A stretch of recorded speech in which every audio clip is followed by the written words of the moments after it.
कितने पेज है? Last page कौन सा? 3-4 पेज, 3-4 ये है, 4 ही है।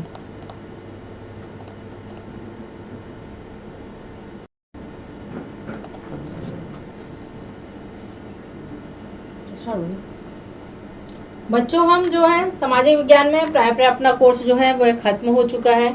हम आप लोग को ये प्रश्नों के उत्तर कैसे लिखना है, जितना पूछा जाता है उतना ही उत्तर देना है, उसके बारे में ये आप लोग को हम बता रहे हैं। कई बार क्या होता है, आप लोग 1 नंबर या 2 नंबर के उत्तर में वो ढेर सारा लिख देते हो, जबकि हमें सिर्फ कारण पूछा है या फिर 2 कारण पूछा है, तो वैसे उतना ही लिखना, जितना पूछा है उतना ही लिखना है, उससे ज़्यादा नहीं लिखना है। क्योंकि ज़्यादा लिखने से कोई मतलब नहीं, क्योंकि आप लोग बहुत सारा लिखोगे तो 4 पेज का भी लिखोगे तो भी वह 2 नंबर का उत्तर है, तो आपको सिर्फ 2 नंबर ही मिलेगा, 4 नंबर नहीं मिलेगा। समय बर्बाद होता है, इसलिए हमको क्या करना है, कम से कम लिखना है, जितना पूछा उतना ही लिखना है। तो जैसे अति लघुत्तरीय प्रश्नों के उत्तर है, कांग्रेस ने अपने आरंभिक काल में दुखों और शिकायतों के निराकरण के लिए कौन से तरीके अपनाए थे? तो सबसे पहले राजनीतिक नेताओं का राष्ट्रमंच में एकत्र करना, राष्ट्रहित के कार्यों को संपर्क करना, प्रांतीय जाति व धार्मिक भावनाओं को राष्ट्रीय परित्याग कर राष्ट्रीय एकता का विकास करना, और मूल समस्याओं का पर विचार कर सरकार तक पहुंचाना। मतलब ये 2 नंबर का है, तो हमें सिर्फ पॉइंट लिखकर उसको छोड़ देना है। फिर उसी तरह से उग्रवादी विचारधारा के प्रमुख नेताओं के नाम लिखिए। सिर्फ नेताओं का नाम पूछा, इसलिए हम सिर्फ नेता का नाम लिखेंगे। जैसे नेता लाला लाजपत राय, बाल गंगाधर तिलक, विपिन चंद्र पाल। और इसको सबसे बढ़िया याद रखने का तरीका है लाल बाल पाल। यदि उग्र विचार राष्ट्रवादी विचारधारा के प्रमुख नेता कौन थे? लाल बाल पाल। लाल लाला लाजपत राय, बाल बाल गंगाधर तिलक, और पाल विपिन चंद्र पाल। इस तरह से हम उसको याद रख सकते हैं। अब जैसे आगे ये दिया हुआ है लाल बाल पाल, जो चीज हमने आपको बताया वही चीज है। फिर राष्ट्रीय शिक्षा परिषद की स्थापना क्यों की गई थी?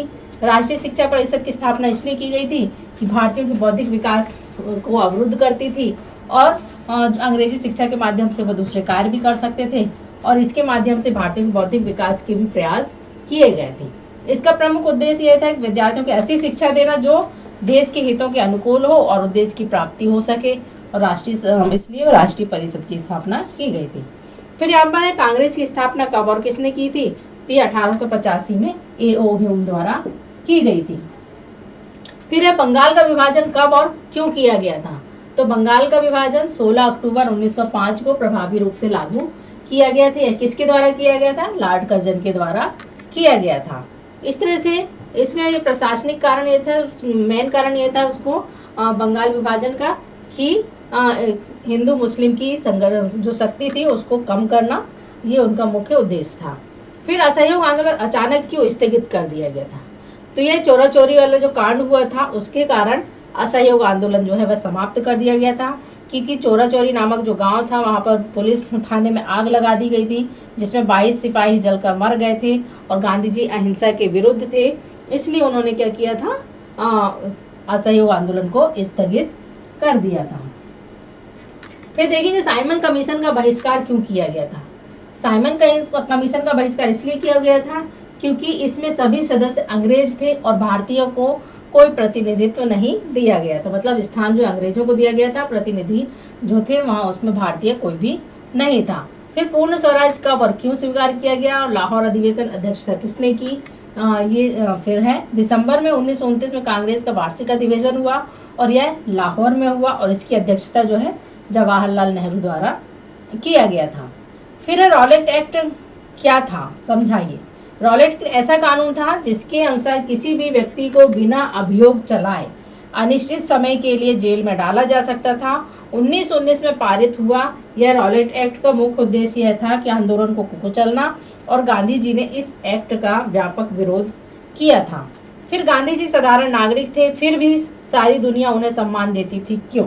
गांधी जी जनसाधारण के प्रतीक थे, वे सादा जीवन उच्च विचार के विश्वास रखते थे, और जनता जो है वे उसी भाषा में बात करते थे जो वह समझ सकती थी, और उसके कारण दुनिया जो है उसको सम्मान देती थी। मतलब वे जैसे थे वैसे ही बोलते थे, लोगों से साधारण भाषा में बात करते थे।